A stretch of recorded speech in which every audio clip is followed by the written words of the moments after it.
So I think we're all aware that there is a lot of good anime going on right now. There's Bleach, 1000 Year Blood Work, Chainsaw Man, Spy X Family, and the show I feel as though not enough people are talking about, season 3 of one of my favorite shows in existence, Mob Psycho. See, Mob Psycho for years has been one of my favorite animes on television. An insane world filled with lovable characters put into relatively serious but also hilarious situations almost constantly, tied together with what I believe is one of the more interesting MCs in all of anime, Shigeo, or Mob. And while this world that sometimes may seem nonsensical, there actually is a rhyme and a reason to the majority of the things that happen. And the thing that I want to talk about today that a lot of people write off as nonsensical is how powers work in the Mob Psycho universe. Specifically, I want to talk about espers. You see, while basically every esper does have a different set of abilities unique to their own personality, there's a base set of rules that apply to every single esper, and after an esper learns these base set of rules, they can personalize their own powers. But what are those base set of rules? How does one awaken to esper powers? How do you individualize your own psychokinesis? And most importantly,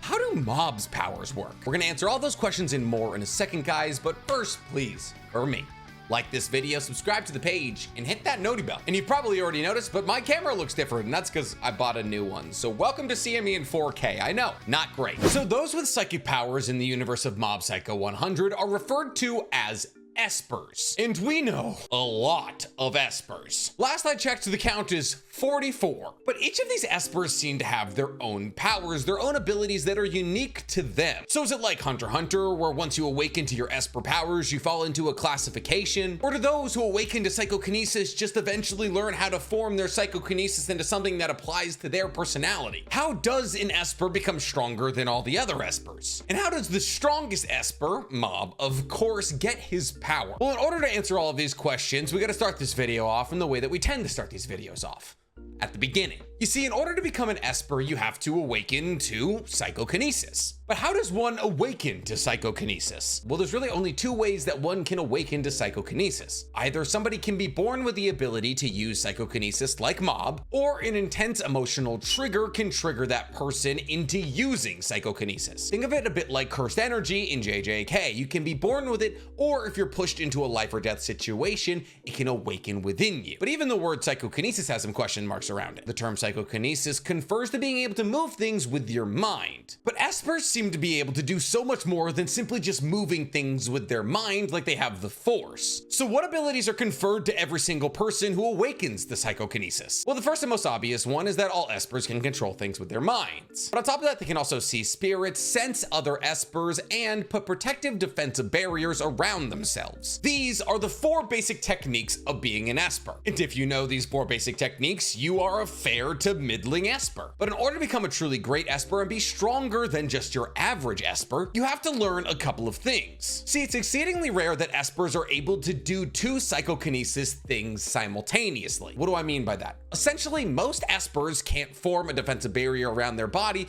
and move an object with their mind. Most espers can only do 1 psychokinetic thing at a time. However, with enough practice and or just innate skill, people are able to do 2 or 3 or 4 things simultaneously. People like Mob or God Dimple are able to set up defensive barriers while still using other psychokinetic abilities. The other way to get stronger than your average esper is to develop a unique ability. See, some espers dedicate themselves to the craft of getting stronger by developing a unique ability that only they have. However, the situation can be very similar to things that we see in Hunter x Hunter, where an esper can become so singularly focused on something they may not have a good relationship with, and therefore that thing that they become focused on is the only thing they can do psychokinetically now. But truly skilled espers are able to train themselves to learn tons of different psychokinetic abilities. And at the highest echelon of esper people like Hanazawa and Suzuki are able to see techniques being used by other espers, copy them, and then use them themselves. But like I said, this is exceedingly rare, so the more usual circumstance is that an esper will apply their psychokinetic abilities to something that means a lot to them. A good example of this is Katsuya Serizawa. See, Katsuya grew up being terrified of his psychic abilities, and therefore he didn't leave his room for 15 years for fear that his psychic abilities would force him to hurt somebody. However, when Suzuki found him, he handed him an umbrella, telling him to view the umbrella as an extension of his room, allowing Serizawa to step out of said room. Because of the connection that Serizawa then gained with his umbrella, he began to funnel his own psychic powers through said umbrella, specifically through his ability, Umbrella Psychokinesis. But with his umbrella as a conduit for his psychokinesis got significantly stronger, because while he was channeling his psychokinesis through his umbrella, it gave him a more finite control of his power. This was actually seen once again in the most recent season of Mob Psycho, season 3, when he used his business card psychokinesis. This is once again an object that he had a lot of pride and familiarity with, so he used his business cards that he got from Spirits in Consultation Inc. This is once again an object that he has a high amount of familiarity with because of the business cards he got from Regan. And with these business cards, he was able to form shields and even shoot massive lasers. He even went so far as to form the business cards into a saber of sorts to cut a spirit in half. But funneling psychokinetic energy into an item isn't the only way that people add personality to their psychokinetic abilities. Sometimes somebody's inherent Esper abilities are a reflection of their life up to this point. For an example of this, we should look at Shimazaki. Ryo Shimazaki was born blind. However, in exchange for not being able to see, Ryo Shimazaki was able to sense the movements of those around him. Because Shimazaki was born with this extrasensory perception of everything that was going on around him, as he awoke to psychokinesis, he drove his powers towards a power that would work in conjunction with this extrasensory perception. The power that ended up being was teleportation. Shimazaki is able to teleport basically anywhere he wants in the blink of an eye. He's also able to take people or any objects he's holding with him as he teleports. When you combine this with the fact that he knows where everything and everybody is at any given moment, this is an incredibly powerful technique, and thus is an incredible example of honing your psychokinesis to match whatever your life has been like up to this moment. But there is quite literally dozens of other ways that psychokinesis can be honed into a weapon or a defensive shield. Psychokinetics can lay curses on items that have different kind of effects. They can generate electricity and control it. They can funnel their psychokinesis into plants and use these plants to attack and defend. They can find evil spirits and bend them to their will. They can even use their psychic abilities to heal other people. Honestly, the amount of ways that psychokinesis can be used is only limited by the amount of espers there is. So now that we've talked about how espers and psychokinesis work in the Mob Psycho universe, we should cover the other most asked question: how do Mob's abilities work? Because the way that Mob's abilities work are a combination of the two factors that we just explained. Mob is undoubtedly the strongest Esper in Mob Psycho. He's the main character, that just makes sense. You see, Mob was born with his psychokinesis, and even as a baby was able to do two psychokinetic tasks at once, being able to form a defensive barrier around himself while floating things around him almost accidentally. But Mob's true power is actually tied to his emotional state. You see, while Shimazaki's psychic abilities are tied to the fact that he was born blind but with extrasensory perception, Mob's psychic abilities are tied to a little bit of childhood trauma. You see, when Mob was really young, his brother was being bullied by two kids. This made Mob really upset, so his psychic powers kind of went a little out of whack. And during all of this, Mob ended up hurting both his brother and the two bullies. After that moment, Mob understood that if his emotions were ever left unchecked, people could get hurt. And this is why Mob is so stoic and non-emotional. A large part of his core personality traits are making sure that his emotions are left in check so nobody gets hurt. But this means a couple of things for Mob. Most specifically, it means that Mob, unless he's at 100%,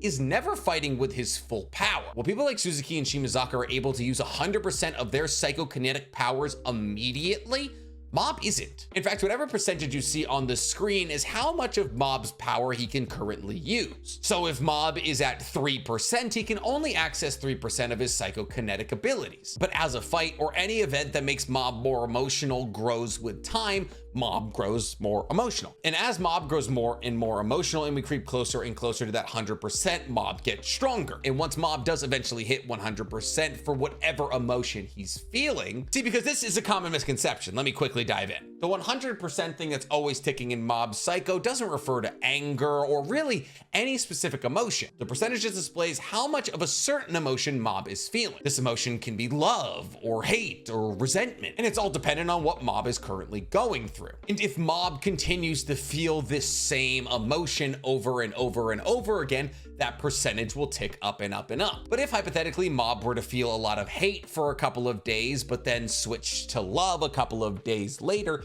the percentages would reset, which we've seen. We've seen Mob's percentage go down. So Mob has to feel a continued powerful emotion to get to 100% of his psychic powers. And this is built as a safeguard to stop him from hurting those around him. But even at low percentages, even at 0%, Mob is still a menace. It's just he has to reach 100% to beat people like Suzuki. A good example of Mob's percentage deflating is in our most recent battle he has against God Dimple. You see, the percentage that has been ticking up all season for Mob has been longing. longing to be noticed, longing to be popular, longing to have Dimple back as a friend. And upon realizing that Dimple still cared about Mob because he cared about the ugly shirt he was wearing, Mob realized that he didn't need to long for these things because people like Dimple still did care about him, and thus his percentages deflated. But Mob can get stronger than 100%. I mean, he wouldn't be an anime main character if he couldn't get stronger than 100%. See, Mob for basically his entire life has shut away his psychic powers, which when you're born with psychic powers like Mob are a big part of your life. However, since Mob was trying to live his life as an average kid and separating himself from his psychic powers, Mob unintentionally created a split in his own personality. Mob accidentally made his body the cohabitation space for a regular kid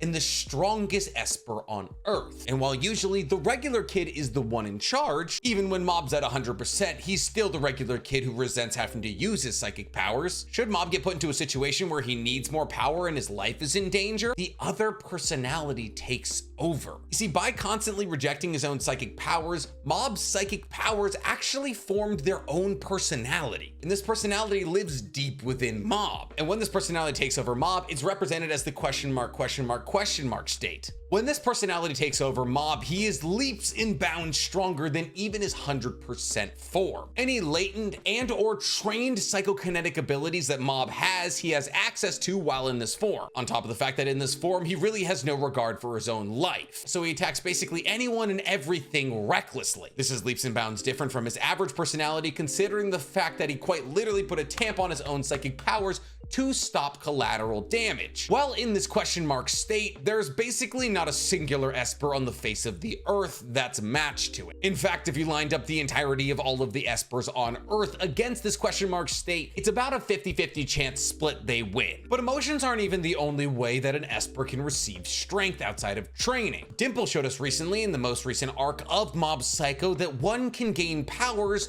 through the thoughts and prayers of others. Essentially, if the greater human will is directed towards something that you're tied to, you can derive psychokinetic power from that. We saw this when Dimple tied himself to the Divine Tree, and by controlling Psycho Helmet and all of the energy that was being waved to the Divine Tree, Dimple was able to ascend to basically God status. And in this godlike mode, Dimple was able to go toe-to-toe with Mob. And while obviously Mob was having his psychokinetic powers leached away by the Divine Tree, and Mob technically never hit 100%, the reason we're talking about this is that it implies that psychokinetic energy can be derived from others. That things like prayer and admiration can tie into one's own psychokinetic powers, which tells us that even though psychokinetic powers can be trained or born with, the third way to acquire great psychokinetic strength is to be adored or worshipped, so long as you know how to redirect this energy into your own psychokinetic energy. And honestly, this could explain the strength of people like Suzuki, as Suzuki was the head of the terrorist organization Claw, and well known as the strongest Esper within that organization. The respect that everybody had for Suzuki within the confines of Claw, which was a very big organization, could have actually fed Suzuki's psychokinetic abilities. I mean, obviously Suzuki stated that he was always a talented Esper and his son was a talented Esper, but still, it could have been a little bit of a boost. And while I could go into every single psychic ability that all of the Espers within Mob Psycho have, and I could talk about the top 10 strongest Espers in this universe, this video is a tester. And if this video does well, then yes, absolutely. I will do a top 10 strongest Espers within Mob Psycho. I'll do a top 10 strongest abilities within Mob Psycho. I'll do a you know nothing about Mob. But this is one of my favorite animes, and I'm very happy with how season 3 is going right now. So if you guys want to see more Mob Psycho content on this page, please tell me in the comments below. And while you guys are down there, please, for me, like this video, subscribe to the page, and hit that noti bell. Listen, if you're not watching Mob Psycho because you think the artwork is weird or it seems too goofy, you are missing out.